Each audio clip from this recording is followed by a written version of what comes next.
Oke, Assalamualaikum warahmatullahi wabarakatuh. Selamat sore teman-teman dan ibu dosen, atau bapak dosen. Eh, Sebelumnya perkenalkan nama saya Laika Apriyadi dengan NPM 2478279. Di sini saya tidak sendiri, saya ditemani oleh teman-teman saya, yaitu Perkenalkan, nama saya Wahid Tirtawar dan NPM saya 2478296. Saya Arya Seva Putra Wijaya dengan NPM 247827071. Oke, izinkan saya membuka presentasi kelompok kami dengan sebuah refleksi dari tokoh besar dunia, Martin Luther King Jr. Beliau pernah berkata, penjahat paling berbahaya adalah orang yang dikaruniai akal, tapi tidak memiliki moral. Kalimat singkat ini terasa sangat relevan dengan kondisi dunia digital saat ini. Teknologi, komputer, dan internet adalah karya luar biasa dari akal manusia. Dengan teknologi, kita bisa berkomunikasi lintas benua dalam hitungan detik, melakukan transaksi keuangan secara instan, bahkan menyelamatkan nyawa lewat telemedicine. Namun, di balik semua manfaat itu, teknologi itu yang sama juga bisa digunakan untuk tujuan jahat. Orang yang memiliki kemampuan teknis tinggi, tetapi tidak punya moral, bisa berubah menjadi ancaman besar. Bayangkan, hanya dengan sebuah laptop dan jaringan internet, seorang penjahat cyber bisa mencuri miliaran rupiah, meretas data pribadi ribuan orang, bahkan melumpuhkan infrastruktur vital suatu negara.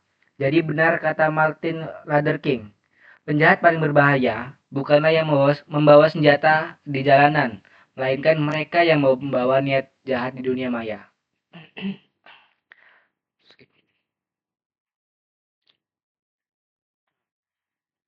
Ya, di sini ada contoh nyata kasus atau serangan ransomware. Di sini contoh nyatanya pada tahun 2012. Untuk lebih jelasnya, oke. Mari kita lihat. Di tahun 2012 ini muncul Internet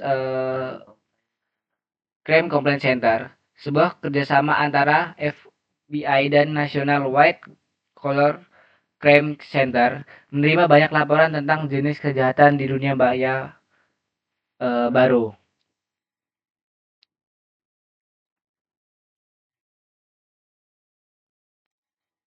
Para korban di seluruh Amerika Serikat melaporkan bahwa ketika sedang berselancar di internet, komputer mereka tiba-tiba terkunci. Di layar muncul pesan seolah-olah dari FBI. Sistem operasi ini dikunci karena melanggar hukum federal Amerika Serikat. Pelanggaran ini dapat dihukum penjara 4-12 tahun. Bayangkan perasaan korban saat itu, panik, takut, tidak tahu harus berbuat apa. Akhirnya banyak yang memilih membayar. Fakta mencatat, dalam waktu hanya 1 bulan, lebih dari 68.000 komputer di berbagai negara terinfeksi. Rata-rata ada 170 korban setiap hari yang benar-benar membayar. Kalau dihitung, kelompok kriminal di balik Revecton bisa mengantongi jutaan dolar dalam setahun.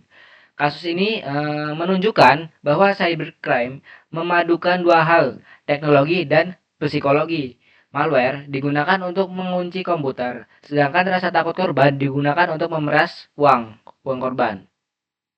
Oke.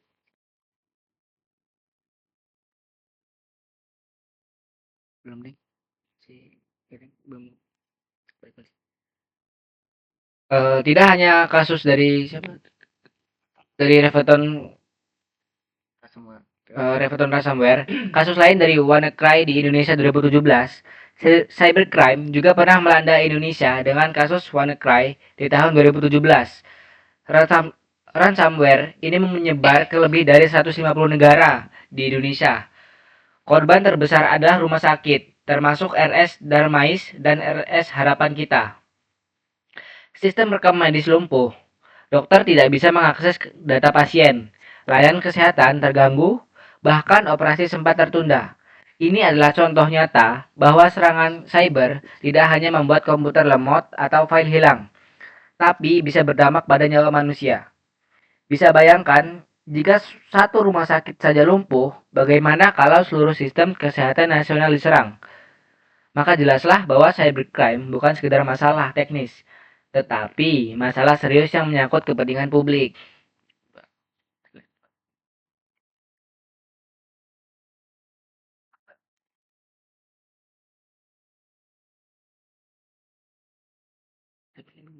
Ini yang berdua ini.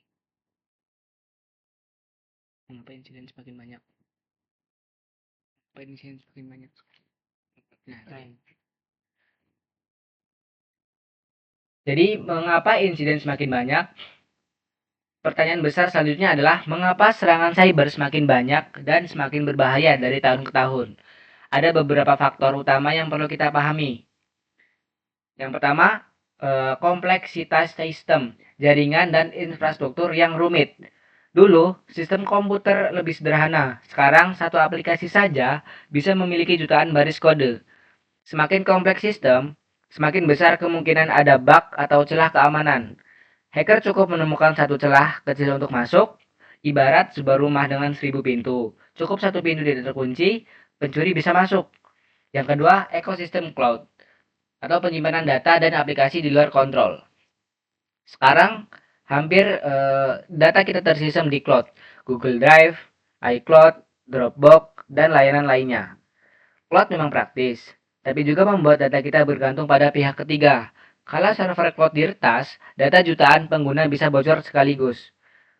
Nah, ini ada contoh kasus nyata, kebocoran data 533 juta akun Facebook pada tahun 2019, data pribadi pengguna, nomor telepon, email, alamat dijual di forum hacker. Semua itu terjadi karena satu celah kecil di sistem cloud. Dan yang ketiga ada virtualisasi dan BIOS atau banyak perangkat, banyak celah. Virtualisasi membuat satu server fisik bisa dipakai untuk banyak server virtual. Efisien, tapi juga berisiko. Jika server utama diretas, maka semua sistem virtual di dalamnya bisa ikut terkena. Ini seperti apartemen dengan banyak penghuni. Kalau pintu utama jebol, semua kamar bisa diserbu sekaligus. Yang keempat ada bug zero day.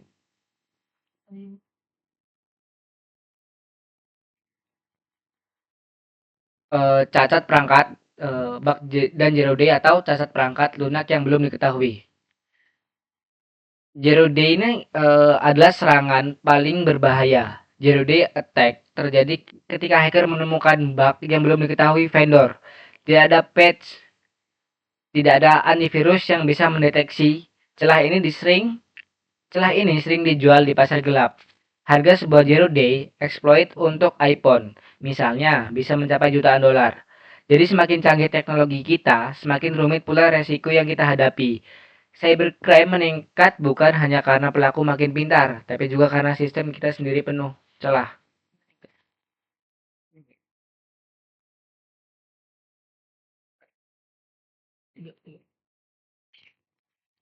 Nah, yang ketiga ini ada jenis eksploitasi atau serangan dalam cybercrime. Setelah memahami mengapa insiden semakin banyak, sekarang kita bahas bagaimana bentuk serangan itu sendiri. Serangan dalam dunia cyber disebut juga exploits, yaitu upaya untuk memanfaatkan celah keamanan sistem.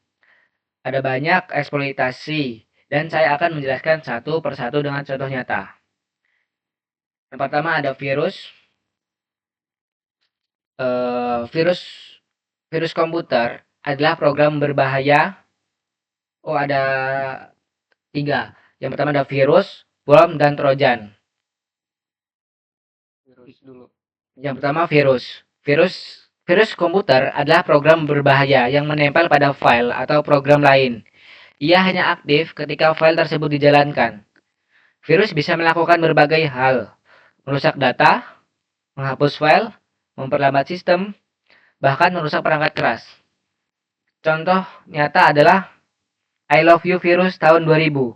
Disebarkan lewat email dengan subjek I love you dan lampiran bernama love letter for you txt.fbs. Karena judulnya menarik, jutaan orang di seluruh dunia membuka lampiran itu. Hasilnya, virus menyebar ke lebih dari 10 juta komputer, menyebabkan kerugian lebih dari 5 miliar dolar. Pelajaran dari kasus ini adalah bahwa rasa penasaran manusia bisa dimanfaatkan oleh virus sederhana untuk menyebabkan kerugian global. Yang kedua ada worm. Berbeda dengan virus, worm ini bisa menyebar sendiri tanpa bantuan manusia. Ia mengeksploitasi kelemahan jaringan untuk berpindah dari satu komputer ke komputer lain. Contoh, Configure Worm tahun 2008. Worm ini menginfeksi jutaan komputer Windows di seluruh dunia. Komputer yang terinfeksi kemudian menjadi bagian dari botnet, yaitu jaringan komputer zombie yang bisa dikendalikan hacker. Dengan botnet, pelaku bisa melakukan DDoS atau pencurian data besar-besaran. Worm juga berbahaya karena bisa melumpuhkan jaringan dalam hitungan jam tanpa ada pengguna yang menyadari. Yang ketiga, Trojan atau Trojan Horse. Trojan diambil dari kisah Yunani kuno tentang kuda Troya. Trojan adalah program yang kelihatannya aman atau berguna, tapi di dalamnya tersembunyi malware. Misalnya, seorang mengunduh software bajakan atau game gratis. Di balik software itu ternyata ada keylogger yang mencatat semua tombol yang diketik, termasuk username dan password. Ada juga disebut logic BOMB, yaitu malware yang aktif di kondisi tertentu. Misalnya, saat tanggal tertentu atau ketika seorang pegawai keluar dari perusahaan. Trojan jenis ini sangat berbahaya karena sulit dideteksi. Mau udah semuanya. Tempat bagian ya. Tadi nggak balik. Nah, yang ketiga atau yang kedua yang di sini ada spam dan phishing.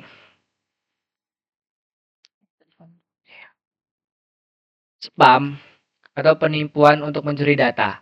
Spam adalah email massal yang tidak diinginkan. Mungkin terlihat sepele, tapi spam bisa menjadi ancaman serius. Selain mengganggu, spam sering dipakai untuk menyebarkan link berbahaya atau malware. Data menunjukkan bahwa pada tahun 2012, lebih dari 60% email global adalah spam. Bisa dibayangkan, dari 10 email yang kita terima, 6 diantaranya adalah spam. Jika satu saja kita klik tanpa sadar, malware bisa masuk ke komputer kita. Lagi, scroll. DDoS. Yang ketiga ini ada DDoS atau Distribute Denial of Service. DDoS adalah serangan yang membanjiri server dengan trafik palsu. Bayangkan sebuah toko kecil tiba-tiba didatangi ribuan orang sekaligus yang pura-pura belanja. Toko itu akan penuh dan pelanggan asli tidak bisa masuk. Begitu pula dengan server, jika dibanjiri trafik palsu, ia akan lumpuh dan tidak bisa diakses oleh pengguna email. Contoh, Bank of America pernah lumpuh karena serangan DDoS. Ribuan nasabah tidak bisa mengakses rekening online mereka. Di Indonesia, situs KPU juga pernah diserang DDoS menjelang pemilu, membuat akses publik terganggu. Yang keempat adalah Rootkit.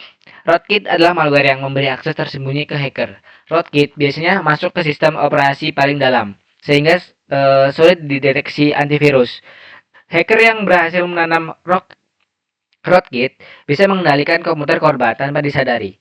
Rootkit sering digunakan untuk menjaga malware lain tetap aktif karena sulit dihapus. Solusi paling aman kadang adalah install ulang komputer.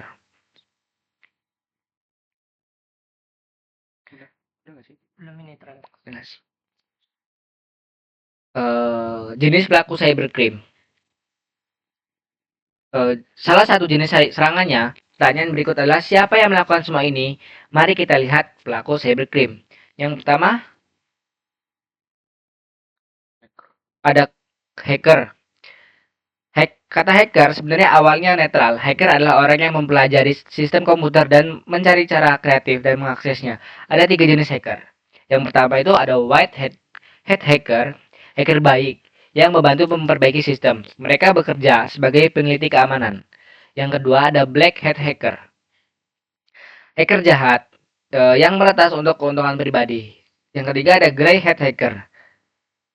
Di tengah-tengah, kadang membantu, kadang menyerang. Sayangnya, di masyarakat, Kata hacker lebih sering dipakai untuk menyebut peretas jahat. Yang kedua, ada cracker. Cracker adalah istilah khusus untuk peretas yang dengan sengaja merusak sistem atau mencuri data. Mereka biasanya membobol sistem, menyebarkan malware, atau mencuri software dengan cara membuang lisensi resmi. Yang ketiga, ada malicious insider atau insider. Ini adalah ancaman dari orang dalam perusahaan atau organisasi yang menyalahgunakan aksesnya. Misalnya pegawai yang kecewa lalu mencuri atau membocorkan data perusahaan karena mereka punya akses resmi. Inside threat sulit dideteksi. Contoh, Edward Snowden, mantan pegawai NSA di Amerika, membocorkan ribuan dokumen rahasia pemerintah ke publik. Yang keempat ada industrial space. Mereka adalah mata-mata industri. Tujuannya mencuri rahasia dagang atau strategis bisnis dari pesaing. Spionage industri sering melibatkan hacker profesional yang dibayar oleh perusahaan besar. Yang kelima ada cyber kriminal. Cyber kriminal ini adalah kelompok kriminal murni di dunia maya. Mereka melakukan carding atau pencurian data kartu kredit, ransomware, jual beli data pribadi atau penipuan online. Bagi mereka, cyber kriminal adalah bisnis dark web menjadi pasar gelap untuk aktivitas ini. Yang keenam ada aktivisit. Aktivisit adalah gabungan hacker dan aktivis. Mereka menyerang sistem untuk menyampaikan protes politik atau ideologi. Contoh, Anonymous, kelompok aktivisit internasional yang pernah menyerang berbagai situs pemerintah dan perusahaan besar. Di Indonesia, aktivisit sering melakukan defacing, yaitu mengganti tampilan website pemerintah dengan pesan protes. Yang 7. Yang terakhir adalah cyber teroris. Mereka adalah kelompok yang menggunakan serangan cyber untuk tujuan terorisme. Target mereka biasanya infrastruktur vital, listrik, transportasi, perbankan, kesehatan. Tujuannya menimbulkan ketakutan massal. Bayangkan jika jaringan listrik nasional atau sistem lalu lintas bandara diserang, dampaknya bisa sangat fatal.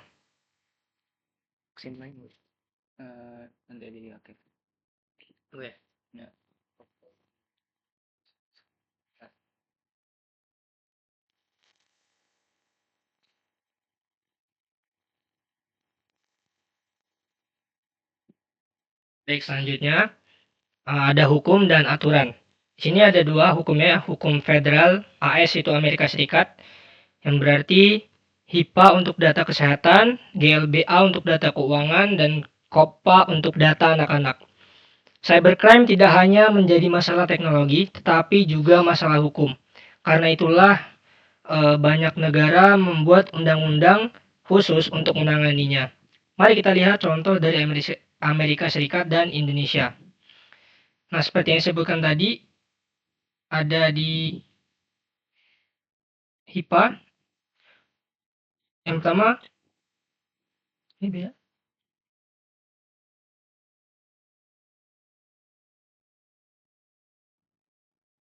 Banyak ya. Beda aja ini. Jadi kata dia.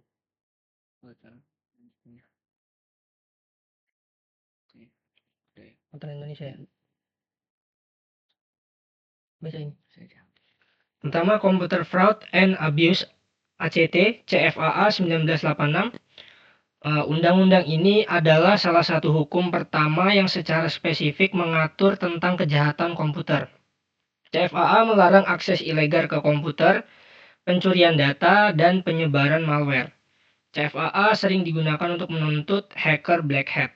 Yang kedua ada Electronic Communication Privacy ACT atau ECPA tahun 1986. Hukum ini melindungi privasi komunikasi elektronik, misalnya melarang penyadapan email atau pesan tanpa izin.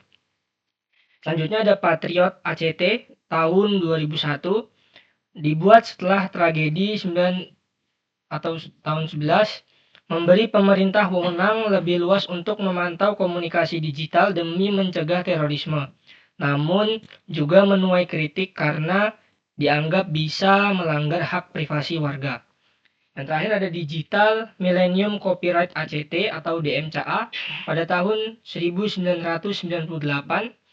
DMCA melindungi hak cipta digital, misalnya melarang pembajakan film, musik, dan software. Hukum-hukum ini menunjukkan bahwa Amerika serius menangani kejahatan cyber sejak lama. Selanjutnya untuk regulasi digital di Indonesia. Yang pertama ada Undang-Undang ITE, Informasi dan Transaksi Elektronik, nomor 11 tahun 2008, Jo nomor 19 tahun 2016. Diberlakukan tahun 2008, lalu direvisi tahun 2016. Undang-Undang ITE mengatur banyak hal seperti transaksi elektronik, penyalahgunaan data, pencemaran nama baik di media sosial, hingga serangan cyber. Selanjutnya ada UU Perlindungan Data Pribadi nomor 27 tahun 2022. Ini adalah tonggak penting bagi Indonesia. Undang-Undang PDP mengatur bahwa data pribadi warga negara harus dilindungi. Jika perusahaan lalai dan data pengguna bocor, maka perusahaan bisa didenda bahkan dituntut. Selanjutnya ada Badan Cyber dan Sandi Negara atau kita singkat dengan BSSN. BSSN sendiri adalah lembaga negara yang khusus menangani keamanan cyber nasional. BSSN bertugas memantau serangan cyber, memberi peringatan dini, serta melindungi infrastruktur penting negara. Selanjutnya ada OJK dan Bank Indonesia. Keduanya memiliki aturan ketat terkait keamanan perbankan digital. Misalnya, transaksi online wajib menggunakan autentikasi ganda seperti OTP atau PIN khusus. Namun, tantangan besar di Indonesia adalah penegakan hukum. Banyak kasus penipuan online sulit ditangani karena pelaku menggunakan identitas palsu atau beroperasi lintas negara. Selain itu, literasi digital masyarakat masih rendah sehingga banyak orang mudah tertipu oleh modus lama seperti SMS undian palsu atau phishing. Selanjutnya ada Trustworthy Computing and Risk Assessment.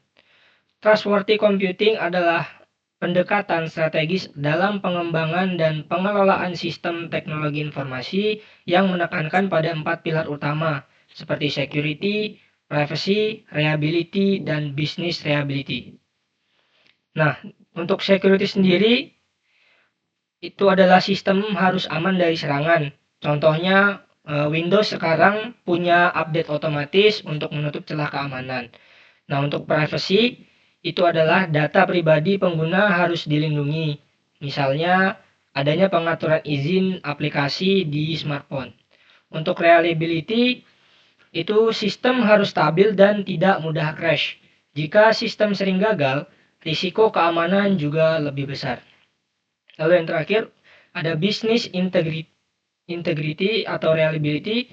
Perusahaan harus etis dan transparan. Tidak boleh menyalahgunakan data pengguna untuk kepentingan bisnis semata. Sedangkan risk assessment adalah proses sistematis untuk mengidentifikasi, menganalisis, dan mengolah risiko yang dapat mengganggu keamanan dalam operasional sistem informasi. Nah, di sini ada yang pertama. Selain itu, ada juga proses risk assessment atau penilaian risiko keamanan dengan cara yang pertama, itu ada identifikasi aset penting seperti misalnya data pelanggan, lalu sistem pembayaran. Yang kedua, ada identifikasi ancaman, misalnya serangan DDoS, ransomware, ataupun phishing. Yang ketiga, ada identifikasi celah keamanan, misalnya password lemah, sistem tidak diupdate. Yang keempat, ada hitung dampak, seperti berapa kerugian jika serangan berhasil. Yang kelima, tentukan prioritas atau mana risiko yang paling besar. Dan yang terakhir, rancang strategi mitigasi. Contohnya, sebuah bank menilai bahwa serangan phishing sangat berisiko. Maka mereka menerapkan OTP, edukasi nasabah, dan sistem deteksi transaksi mencurigakan. Dengan trustworthy computing dan risk assessment, organisasi bisa lebih siap untuk menghadapi ancaman. Selanjutnya, ada security policy dan edukasi pegawai. Selain teknologi faktor manusia adalah kunci. Banyak serangan berhasil bukan karena sistem lemah, tapi karena pengguna lengah. Itulah mengapa organisasi perlu memiliki security policy atau kebijakan keamanan. Beberapa contoh kebijakan penting. Yang pertama ada aturan penggunaan password kuat dan rutin menggantinya. Lalu yang kedua, kewajiban enkripsi data penting. Yang ketiga, pembatasan akses, seperti pegawai hanya boleh mengakses data yang sesuai tugasnya. Lalu yang terakhir, larangan mengunduh software bajakan di komputer kantor. Namun, kebijakan saja tidak cukup. Pegawai harus diedukasi secara berkala. Karena faktanya, human error adalah penyebab utama serangan cyber. Contoh nyata, banyak serangan ransomware berawal dari pegawai yang membuka lampiran email berbahaya. Jika pegawai dilatih untuk waspada terhadap phishing, serangan bisa dicegah sejak awal. Lalu juga beberapa perusahaan bahkan mengadakan simulasi phishing, yang mereka seperti mengirim email palsu ke pegawai, lalu mencatat siapa yang terkecoh. Tujuannya bukan untuk menghukum, tetapi untuk mendidik. Lalu selanjutnya ada pencegahan. Tujuan utama pencegahan adalah mengurangi kemungkinan terjadinya insiden keamanan melalui kontrol proaktif. Prinsipnya, mencegah lebih baik daripada mengobati. Biaya pencegahan serangan jauh lebih murah daripada biaya pemulihan setelah serangan. Langkah pencegahan bisa meliputi yang pertama ada firewall, itu untuk menyaring traffic berbahaya, antivirus untuk mendeteksi malware, IDS atau IPS itu intrusion detection atau prevention system untuk memantau aktivitas jaringan. Lalu ada audit keamanan rutin untuk menemukan celah sebelum hacker menemukannya. Lalu yang terakhir backup data agar jika terkena ransomware, data bisa dipulihkan kembali tanpa harus membayar. Tanpa pencegahan yang baik, perusahaan hanya bisa pasrah ketika diserang. Karena itu, prevention adalah investasi wajib. Selanjutnya akan dilanjutkan oleh teman saya.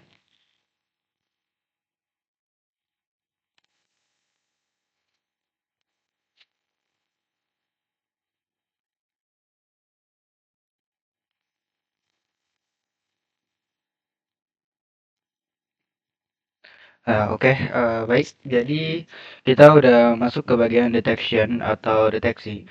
Nah, tujuan dari deteksi ini apa sih? Deteksi itu adalah untuk mengidentifikasi aktivitas mencurigakan atau pelanggaran keamanan secepat mungkin.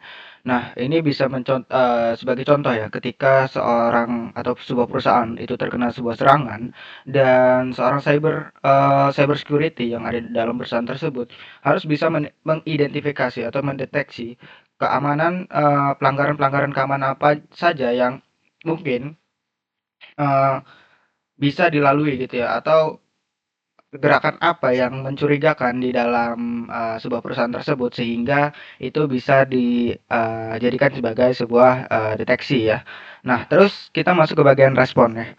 Nah, respon ini adalah tindakan dari deteksi yang tadi gitu ya. Ketika sebuah perusahaan itu diserang, bagaimana respon dari sebuah perusahaan tersebut atau dari si cyber security-nya. Nah, respon adalah tindakan cepat untuk mengurangi dampak insiden dan mencegah penyebaran lebih lanjut. Jadi, ketika perusahaan tersebut terkena serangan, maka yang seharusnya misal menyerang server itu tidak sampai menyerang server gitu. Nah, ini sangat penting gitu ya bagi kita ya untuk belajar ini karena ini sangat sangat mengacu pada sebuah etika dalam keprofesian gitu ya. Oke, next. Nah, di sini kita bakal ngebahas tentang komputer forensik. Apa sih komputer forensik itu?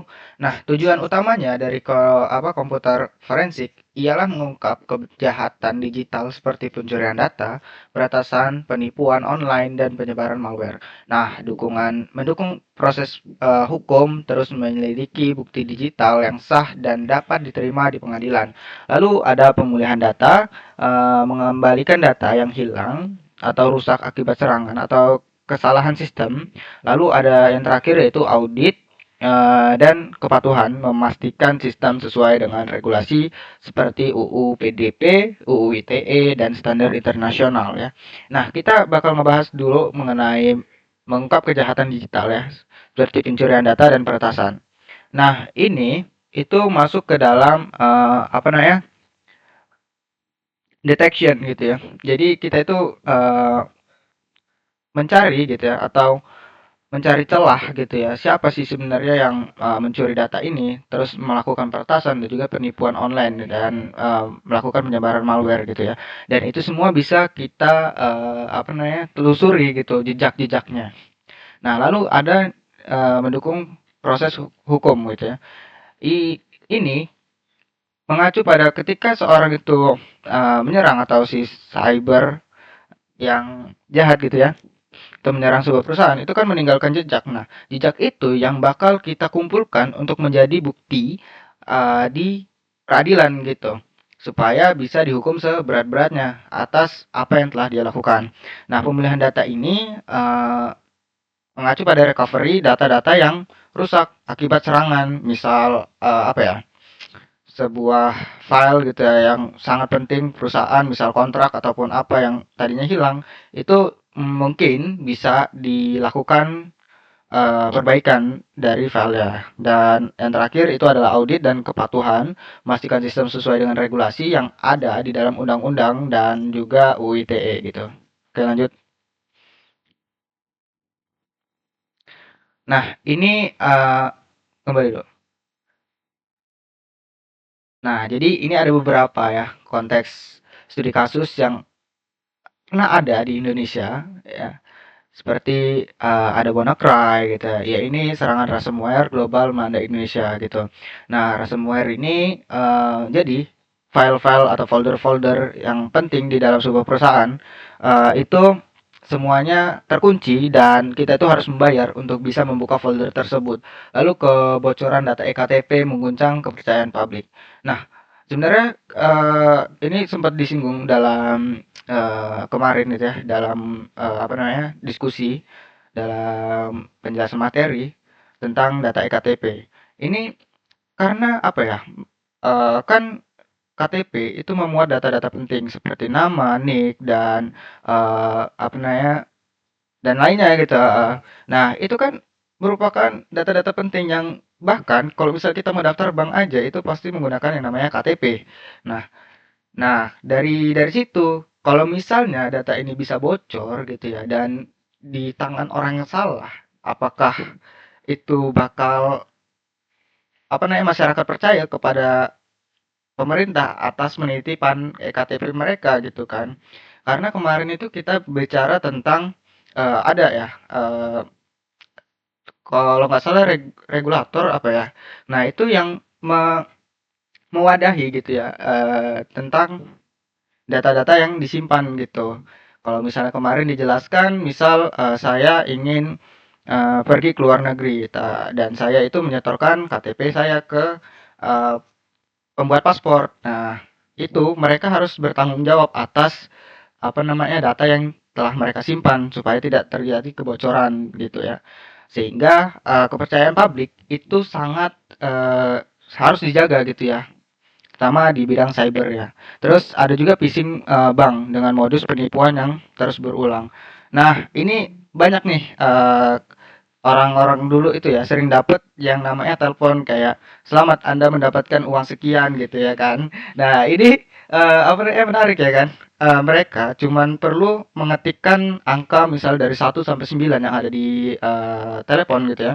Mereka bisa langsung membobol data ataupun menarik tunai rekening si nasabah tersebut gitu ya. Lalu ada juga serangan dari DDoS ya, KPU.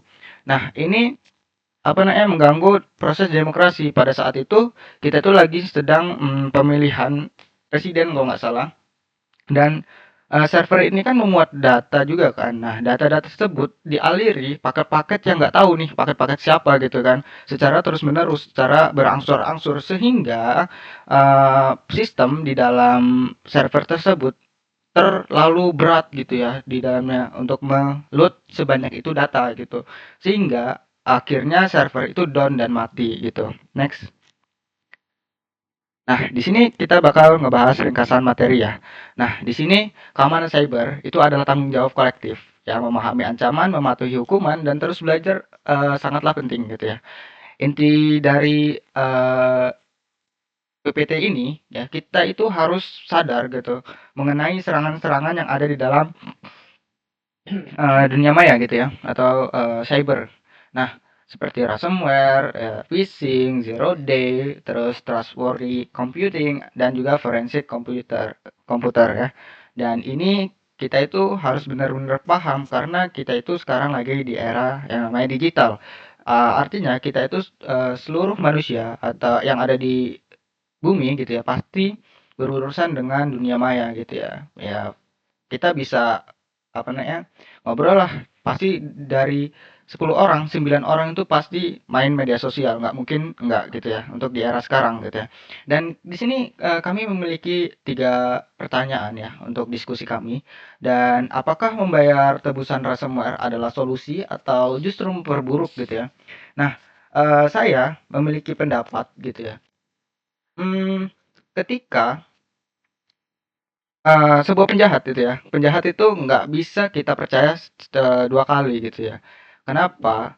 Karena ketika kita membayar sebuah tebusan untuk membuka sebuah folder di dalamnya, walaupun itu penting ya, nah itu bisa aja mereka sudah jual ataupun, melakukan kesalahan dari folder kita.